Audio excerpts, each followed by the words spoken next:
Hey, what's up, everybody? This is Charles Sabanson, and welcome you guys to another episode of the DREAMERSPRO Show, where we cover everything from sports, hot topics, classic debates, entertainment, and when we give you guys a fresh perspective on things. And we see them. And today we have a pretty interesting show for you guys. But before we get into it, please make sure you like the video and subscribe to the channel. Also, if you want today's full show before it comes out on YouTube, it's streaming for free on the DREAMERSPRO podcast. If you're not following it, make sure you follow it below. Anyway, let me get into this topic here. So right now, we're currently in the current state of affairs right now with the Lakers is. Everyone in the media is running around like chickens with their heads cut off, trying to figure out what just happened. As you guys know, they just suffered another defeat to arguably the best team in the NBA, or certainly one of the top three teams in the NBA, when they lost the game against the Boston Celtics, who I just recently saw beat the Clippers, and they're really good, and they make a lot of threes, right? They make a lot of threes. They ended up losing that game 126. To 115-80, dropped 40 points, but obviously it wasn't enough. And ever since that loss, predictably, the conversation in sports media was going to be, what now do we do with the Lakers? What's next? What's going to happen? Well, this week, something interesting has happened on ESPN First Take. Every single day this week, Shannon Sharpe has been there. Now, I don't know if that's in his contract, but I know in the beginning, the reports were that he was only going to be there on Mondays and Tuesdays, but now I've seen him there every single day. He was there on Christmas Day, and he was there today. And today there was a panel featuring Shannon Sharpe, Kendrick Perkins, and Tim Legler, and they were discussing the state of affairs with the Lakers.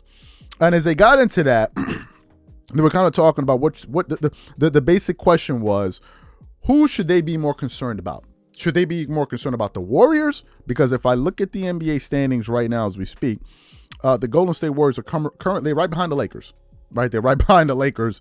The Lakers are number 5. The Warriors are number 6. Warriors have a 15-15 record. Lakers have a 16-15 record. So the question was, who should we be more concerned about, the Warriors or the Lakers? So they were discussing this. Shannon Sharpe now found a way to basically start blame deflecting from LeBron, and then now all of a sudden start talking about, well, why aren't we putting all of this blame and expectations on Stephen Curry and Kendrick Perkins? Like, what does that even have to do with the conversation? The Lakers aren't any good. So that's what we want to get into. But before we even get into that, this video is brought to you by our sponsor, Aura. Do you know what the fastest growing crime in America is today? It's identity theft. Imagine trying to log into your email only to see that your password has been changed. Then you start getting weird notifications from your bank and credit cards, only to find out that all of your personal and sensitive information has been totally compromised. If you think it can happen to you and your family, just know that in 2020, over 49 million Americans were victims to identity theft, costing them a combined $56 billion. That is why we are excited to partner with Aura, who's the sponsor of this video. Aura is the #1 identity theft and financial fraud protection. Aura monitors the dark web and alerts you if any of your passwords and accounts have been breached. And funny enough, after using Aura, I discovered some of my credentials were floating around in the dark web, and the app showed me exactly when and where the breach happened. In addition, Aura allows you to set spending alerts, and they'll notify you of any suspicious transactions. Aura is 4 times faster than any of its competitors in alerting you if someone is trying to open a credit card or obtain a loan using your name. And remember this, every 14 seconds, someone becomes a victim of identity fraud.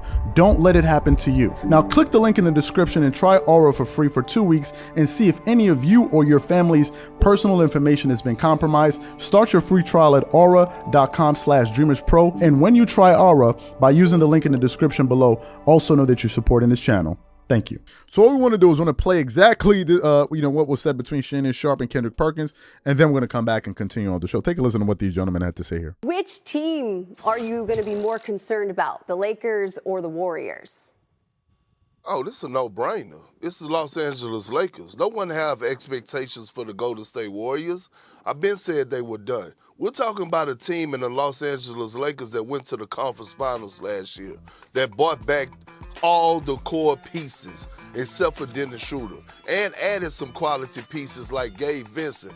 But when I think about the Lakers right now, and I look at a LeBron James that, yes, he's doing and putting up numbers and doing things and defeating Father Time, but at the end of the day, he was tired last night. And you know why he's tired? Why he was tired? Because he had to do so much 2 nights before against the Oklahoma City Thunder. We had to drop 40. He had to do the ball handling. He had to do the playmaking. He had to do every damn thing. And until the Lakers make a move, my concerns are for them right now, because they could be a first round out, to be honest with you, with this roster right now currently constructed. They could be out in the first round if they make the playoffs. Well, that's why I'm going with the Golden State Warriors, because they can't grow. They're dead last in points in the paint. They don't get any easy buckets. They're dead last in block shots. And you talk about the Lakers went to the conference finals. Well, just the year before that, the Golden State Warriors won the NBA finals. And Steph Curry. People keep trying to have this conversation. Steph is the greatest point guard. We can debate that another day in time. Well, he's on the same level as LeBron. Well, he should have the same level of expectation as LeBron with this team. And right now, they're not very good. They don't really get consistent play, and they don't get anything easy, Perk. They don't get anything easy, Legs. So everything is from the outside. It's hard to continuously win games. And as Wilbon was saying yesterday, is that the West has gotten better. The Nuggets are not coming back. Sacramento is on the ascend. We didn't think Minnesota was going to look like this year. We didn't know OKC was going to be like this year. Now, Phoenix, we're going to see if they can get their stuff together. They just don't play defense right now, and KD is already complaining about he needs help, yada, yada, yada. But when I look at these two teams, the LA Lakers and the Golden State Warriors, as long as I got LeBron is going to be fine. They're going to make some moves. I don't know the moves that Golden State can make that's going to make them what we think they should be or what they think they should be, which is championship contending team. Well, let me ask both of y'all this question. What quality win outside of Oklahoma City has the Lakers got this season? Talking about playing against contenders. I'll tell you, not one. Not one. Let me answer it. Not one. Outside the game that LeBron had to go out there and get 40, and AD talking about they was in a must-win situation. That is concerning. And I don't want people to be fooled about the Lakers winning the in-season tournament. The in-season tournament was a beautiful thing. Adam Silver did his damn thing, okay? One of the best commissioners in the world ever have the job.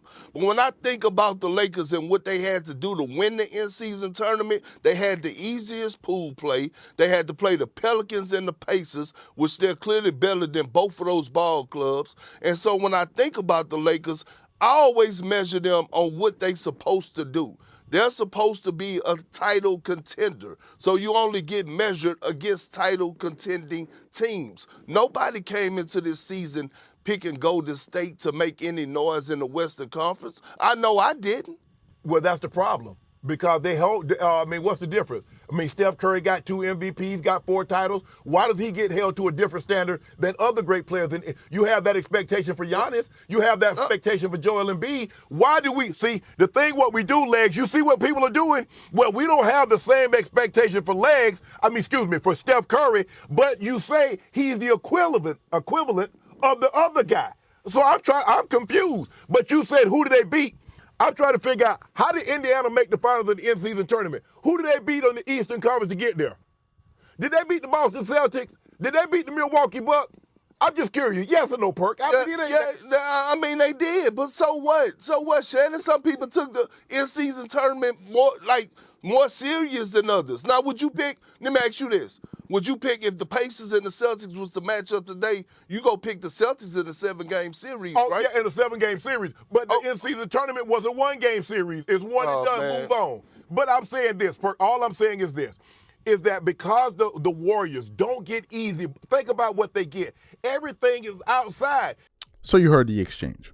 Typical Shannon Sharpe, who I think is the best in the business, apart from his ridiculous LeBron takes, typical bringing up something that nobody cares about. What in the world does it have to do with, the expectations on Stephen Curry? First of all, I've never heard Shannon Sharpe say that he has Stephen Curry in his top 5. As a matter of fact, he has religiously said that that LeBron James is the GOAT.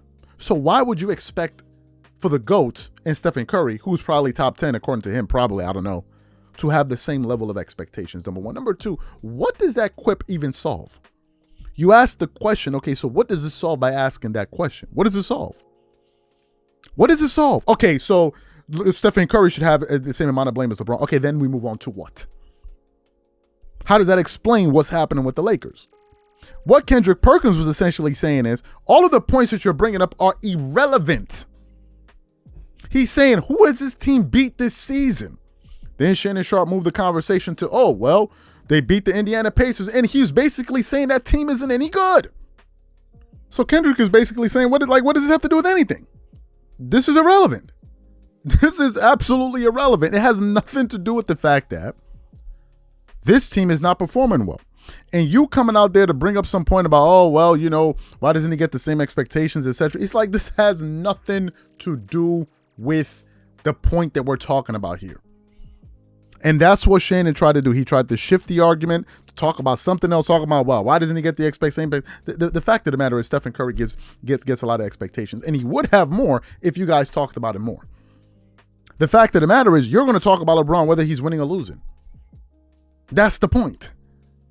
And this is Shannon Sharpe, I think, is the best in the business. I said it before, I'm going to say it. But whenever it comes to LeBron, all objectivity goes out of the window. And it's something I just don't understand. I just don't understand it.